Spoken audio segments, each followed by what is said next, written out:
Hi, you're listening to Book Chat with author Vivian E. Moore.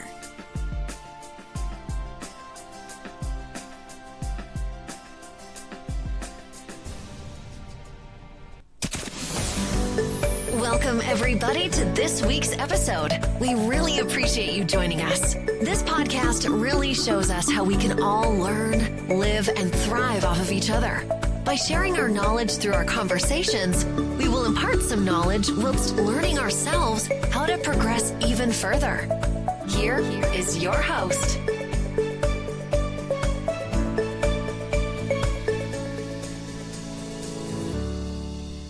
Hello and welcome to Book Chat. I am your host, author Vivian E. Moore.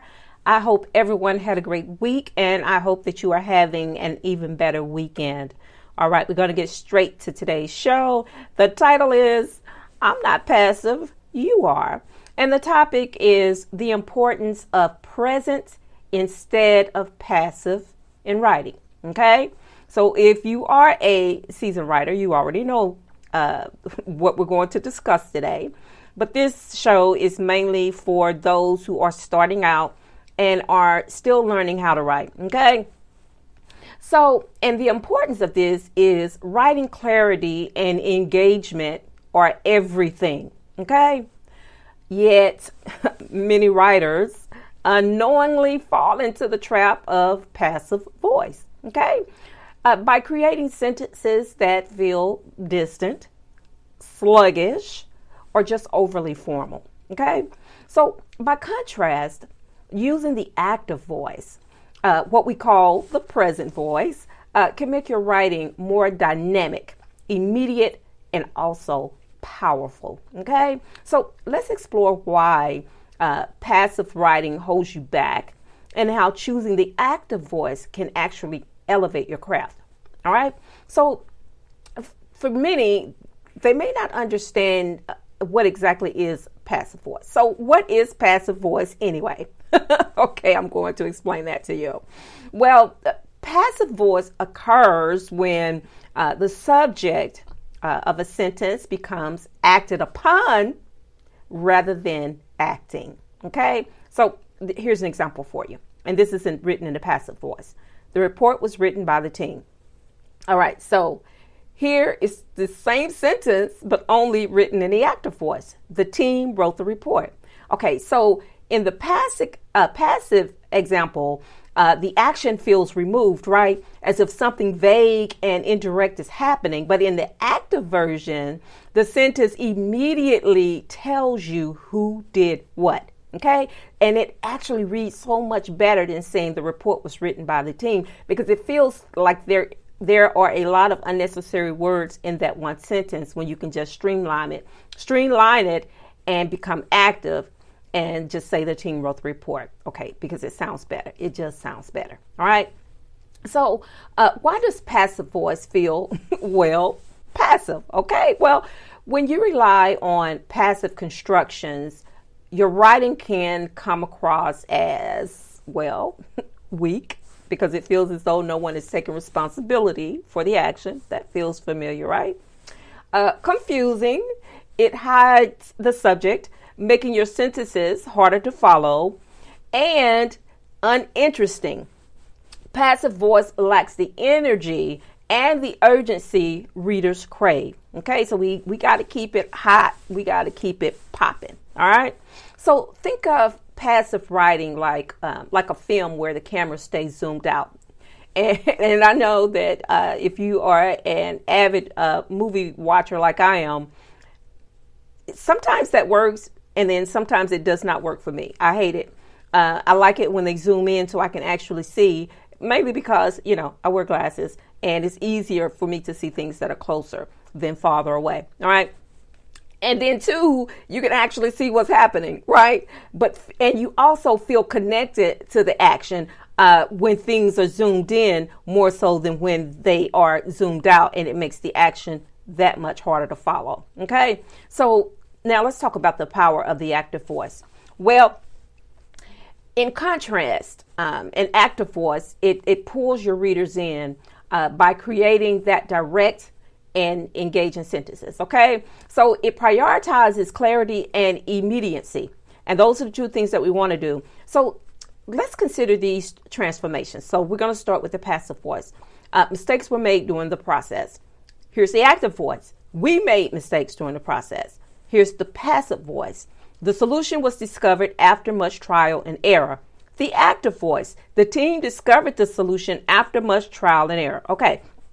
So it tells you exactly who is doing what. All right. So active voice not only improves readability, but it also builds that trust with your audience because it feels more honest and confident when you actually tie those sentences to someone directly rather than indirectly. Okay. So now on the other side of that coin, let's talk about when passive voice actually works. All right. So believe it or not, there are some instances where passive voice can actually serve a purpose. So I'm going to give you a few examples of when that happens. All right. So the first example is when the doer isn't important. Okay. The package was delivered this morning. Okay. So there is nothing immediate about that. Right. And you don't need to build any confidence with the reader because you're just saying that a package was delivered. All right. And then the second thing, when you emphasize the action or receiver. So now the legislation was signed into law yesterday. Okay. So we are emphasizing an action and a receiver. So that actually works to say that the legislation was signed into law yesterday. Okay. So the third thing, to create mystery or suspense. So a mistake was made, but no one knows who is responsible. So that is necessary for a passive voice, especially if you're trying to build on the intrigue of a story. So it makes sense to use passive voice in these instances. Okay. Still, even in these scenarios, overusing passive voice can actually weaken your writing. So just think about that. Okay. Now you may ask yourself, how do I identify passive voice in my writing? Well, I'm going to tell you that too. All right. So the best way to spot passive voice, you need to look for forms of the verb like to be, is, was, were, etc. Okay. Followed by a past participle written and delivered. Okay.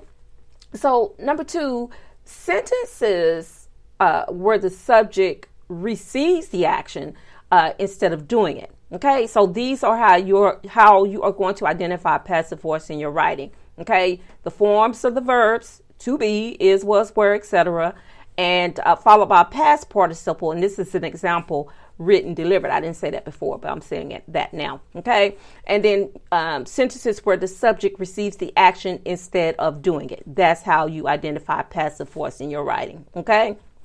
I hope that was clear enough for you.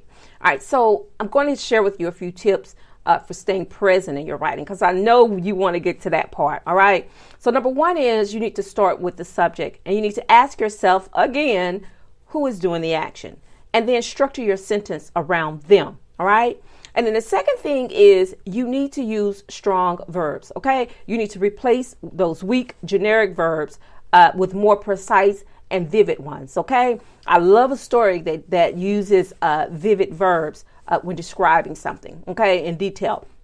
And then the third thing is you need to revise actively. Okay, you need to reread your work with an eye for passive constructions, and then you need to rewrite those sentences in a more active voice. Okay, so you can use this as your guide. All right, so we've learned a lot today, and we've learned it in just a short amount of time. So I just want to recap everything that we've gone over. Okay. So what is passive voice? Well, we talked about what passive voice is. It occurs when the subject of a sentence becomes acted upon rather than acting. Okay. And so why does passive voice feel, passive? Well, for starters, it's because it's weak, it's confusing, and it is uninteresting. Okay. So that is why passive voice feels not passive. All right. And then we want to talk about the power of the active voice. We know that there is so much power in a voice that speaks directly, okay, and tells you exactly what the point is rather than you having to guess it. Okay. All right. So and then we talked about when the passive voice actually works. So I gave you those examples, and mainly it's because when the doer isn't important, when you're emphasizing the action or receiver, and then you're trying to create mystery or suspense. Okay. So that is a recap of all of those things. And then 2, I think one of the most important things is how you identify passive voice when you're writing. Okay, so you need to spot all of those forms of the verb that are, to be, is, was, were, etc., etc., etc. Okay, and usually they're followed by past participle. Okay, all right. So, and another example that I used earlier, written and delivered. Okay, those are past participles. All right. So,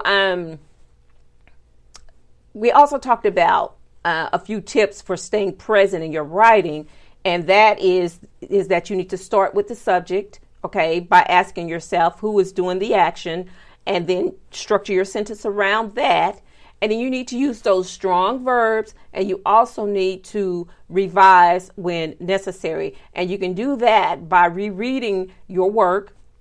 And you need to look for any sentences that have been constructive in the passive voice, and then you need to rewrite those sentences in an active voice. All right, so this is my final thought on what we've talked about today. So we know that writing is a conversation with your reader, right? And no one wants to listen to someone who sounds passive or disengaged, right?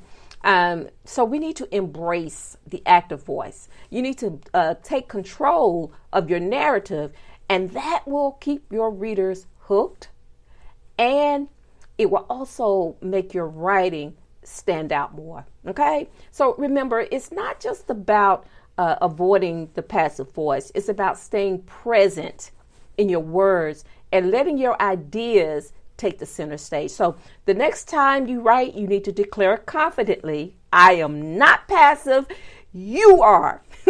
Then let your writing prove it.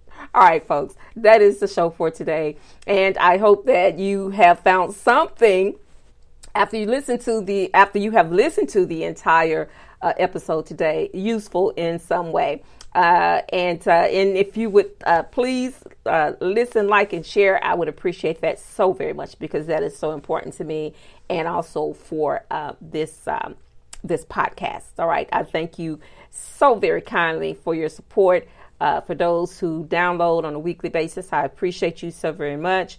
And just keep listening and keep learning, okay? Because that is my goal for 2025, is to make everything I do more engaging, make it more consistent, and also to help you in those areas that you feel less confident about, okay? Is to strengthen you. All right.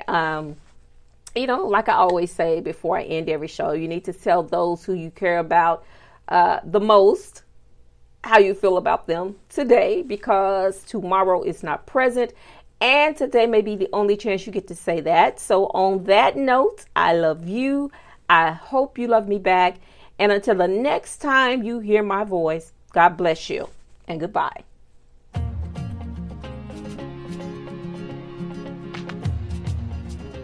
Loved what you've heard on this week's episode? Well, the answer is simple. It would mean the world to us if you could head over to iTunes and leave us a 5-star review and feedback. Spreading the word really is the best way to grow our podcast and achieve even greater things. Thank you.